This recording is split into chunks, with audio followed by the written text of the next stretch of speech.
obviously set in the Wild West. It's a cowboy game, but you have 5 different characters with different skills and the ability to do non-lethal and lethal. Honestly, it looks like a ton of fun.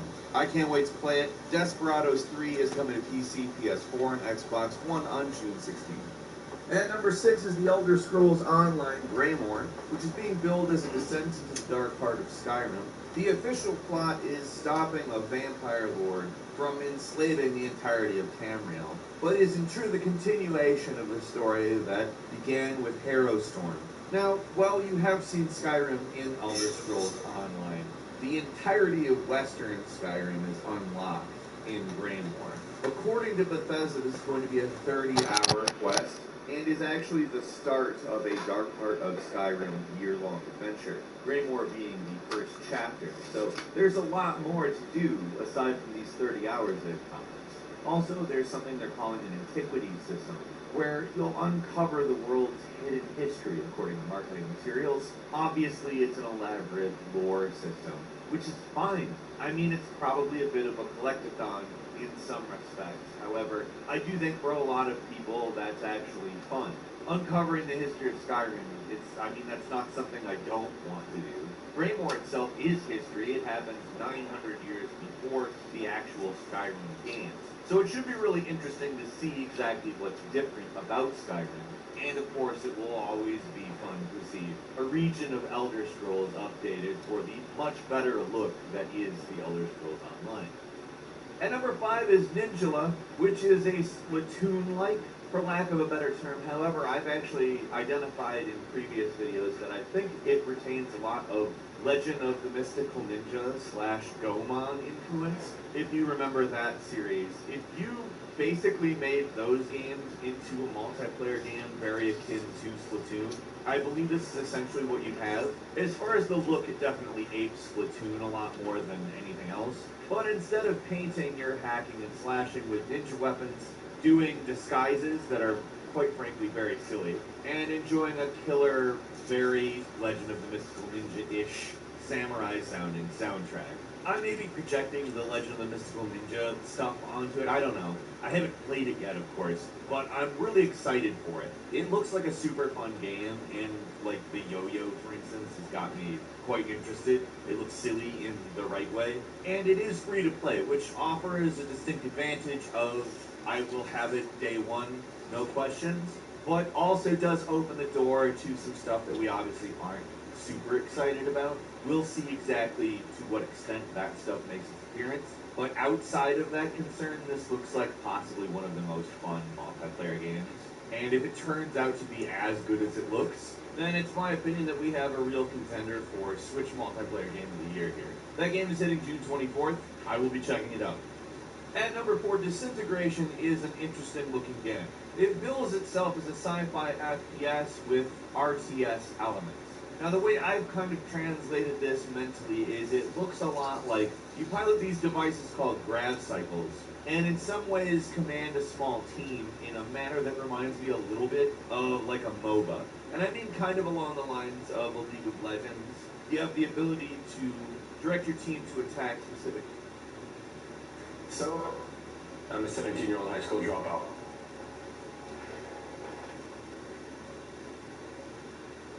She seemed like targets, perform various tasks, collect things, etc. And I think it's actually a really clever combination of ideas, and if it actually works well, it actually sounds like a unique and probably really good game. The world it's set in is pretty interesting looking. It's post-apocalyptic. There's been a pandemic.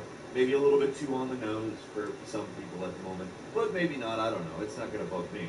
The co-creator of Halo is who came up with this game. And I think, in all actuality, it looks like it has a lot of personality on top of being like a clever gameplay combination of ideas. And there's also PvP multiplayer with pilots and crews, which sounds, in truth, like it could have a lot of potential given the combination of types of games we're talking about. Disintegration is making its way onto PC, but also the two major console platforms, PS4 and Xbox One, on June 16th. I'm probably going to try it on PC. It looks like something that might be a little easier to control there, but we'll see. And number 3 is SpongeBob SquarePants Battle for SpongeBob getting a game. Rehydrated. which is one of those games that you have nostalgia for only when you remember exists. It was a long time ago it came out for the PlayStation 2 and GameCube, Xbox as well. That was back in 2003, and it's a game that really looks like it's from 2003. But they've done a lot in updating it, so it doesn't really look quite as nightmarish.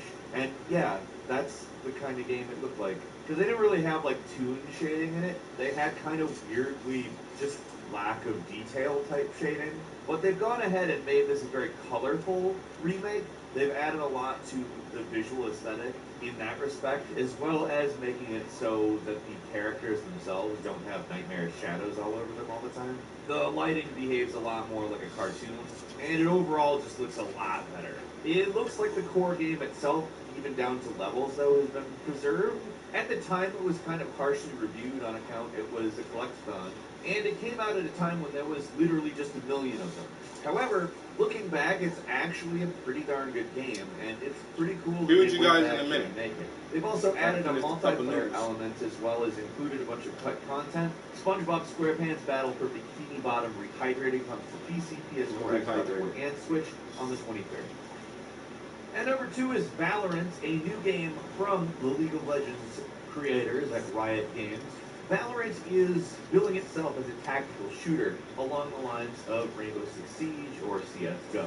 There are some obvious other elements here. For instance, they call the different characters agents. You select one at the beginning of the match.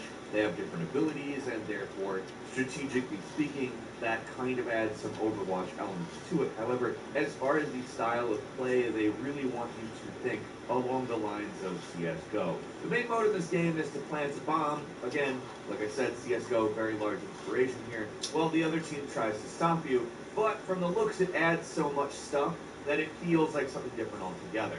Now, I'm very intrigued by this. I think that it sounds put together well enough that adding abilities to CSGO and a pseudo-class system that doesn't actually take it all the way over to Overwatch sounds like a pretty tantalizing idea, honestly. These are apparently fast-paced matches that, if they manage to go on way too long, are an hour. First to 13 round wins is the winner, and I imagine that will take significantly less than an hour. I don't know, looks and sounds really good to me. Valorant comes out on PC, it's free to play, and it'll be hitting June 2nd. And finally, at number 1 is The Last of Us Part 2. Of course, a game June that you 19th. could spoil for yourself very badly.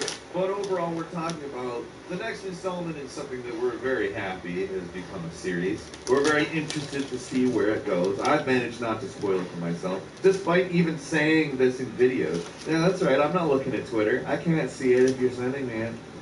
In all seriousness, what happened at the end of the first game has had us all very curious for a very long time. But that's not the only reason to go into this.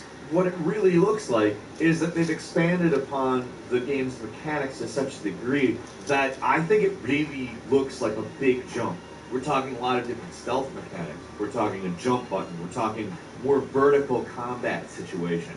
Ellie, being the main character of the game, makes the game fairly different from Joel, because Joel is a big fella who's strong. Ellie's a bit smaller and a little more nimble, and they've made systems that accommodate that. Also, they've tried to make it so the stuff you find in the environment is more useful for you, and I'm just looking forward to seeing exactly how far they were able to take it. Last of Us 2 comes out PS4 June 19th. Also, we got a couple of bonus games for you. First, Command & Conquer Remastered Edition. Now, I'm pretty stoked about this. So, although I wasn't really big into the original Command & Conquer, I played Command & Conquer The Last of Us 2 is supposed to come out on the 28th of this month. But they decided to push that shit back till June 19th or some shit like that. After all those fucking leaked rumors and everything started coming out, yo. I knew they was gonna push that shit back again. That's why I ain't pre-ordered a copy yet.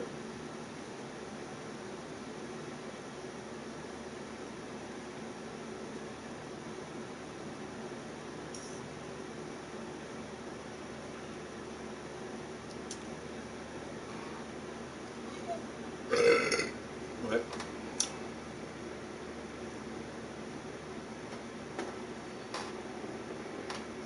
I don't know. Some of my other gamer buddies said that they're not gonna get The Last of Us Part 2, but I'm gonna get a copy of it. I just rather wait till closer when it comes out to pre-order that shit.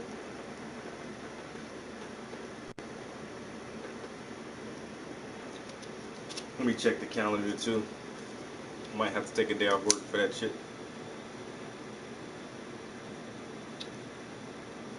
Calendar, June the 19th. It's a Friday.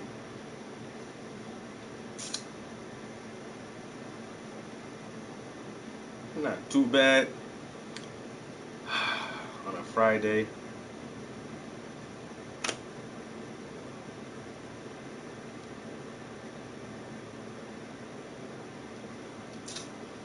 I don't know. Still might take the day off. Fuck it. I'll be having so much goddamn paid time off, yo. I don't be having nothing to use that shit for. I used a couple hours. Well, no, I used 2 days already. It ain't nothing but 15 hours.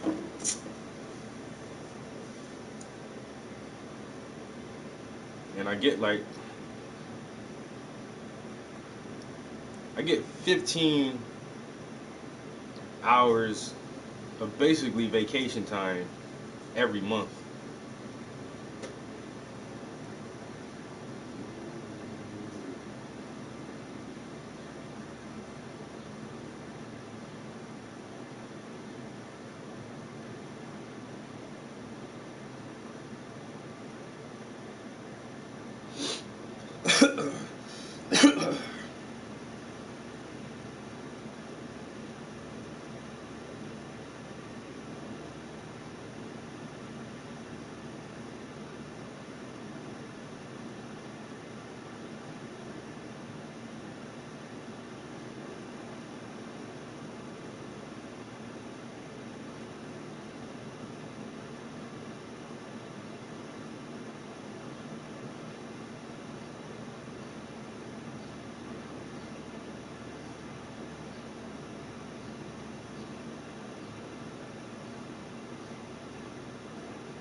It's right at 2 weeks of vacation time, I guess. That's not really bad. 2 weeks of vacation time.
Hello there guys, welcome back to another video. And today I'll be completing my two-part discussion of the changes that have been made to the Bible and what they mean exactly. Link to the previous part in the description below. Last time I showed that several verses in the Bible have been both unintentionally and intentionally altered by copying scribes over the centuries. These changes ending up in our modern Bibles. We know this because we have thousands of older copies of the biblical text stretching back into the ancient times of Jesus, and even older, that reveal differences between our modern versions and these much older ones. Goliath probably was around 7 feet tall and not 10. Jesus might not have forgiven those who attended his crucifixion in the original Gospel of Luke. And the Apostle Junia, mentioned in one of Paul's letters, was probably a woman and not a dude, as later scribes would change her to be. All these changes are well known and supported by the evidence. Now let us continue. Number 5, the missing adulteress. The passage involving Jesus and the adulterous woman, found in the Gospel of John, chapters 7 and 8, also known as the Pericope Adulterae, is one of the New Testament's most famous stories. Recorded only in the Gospel of John, during one of Jesus' travels, he is confronted in a town by a group of Jewish priests who dragged a woman accused of committing adultery before him. These priests demanded to know if Jesus agreed with the punishment for such a crime as commanded by Moses, stoning the young woman to death. It was a clever trap. If he agreed, he would make a fool of his own teachings of love and mercy. If he disagreed, he would be violating the Jewish law and contradicting one of God's own prophets. We are told that Jesus calmly and collectively responds to the priest by writing something unknown in the dirt, proclaiming the now famous phrase, "He that is without sin among you, let him cast the first stone at her." The priests and the crowd, upon hearing this, quietly leave, seemingly recognizing they are equally as sinful. Jesus and the accused woman are left alone. The Nazarene tells her, "I do not condemn you. Go and sin no more." To many, this is one of Jesus' most memorable teachings, and it's a dang good passage and message about mercy and forgiveness. It is even depicted in Mel Gibson's The Passion of the Christ as a flashback, though the film adds the detail of the unnamed woman being Mary Magdalene, one of Jesus' closest followers, a detail that is not contained in the verses. As beloved as this passage may be, it is almost definitely an addition to the Gospel of John, and not an original part of the text. First of all, the story is completely absent in all of our oldest copies of the Gospel of John.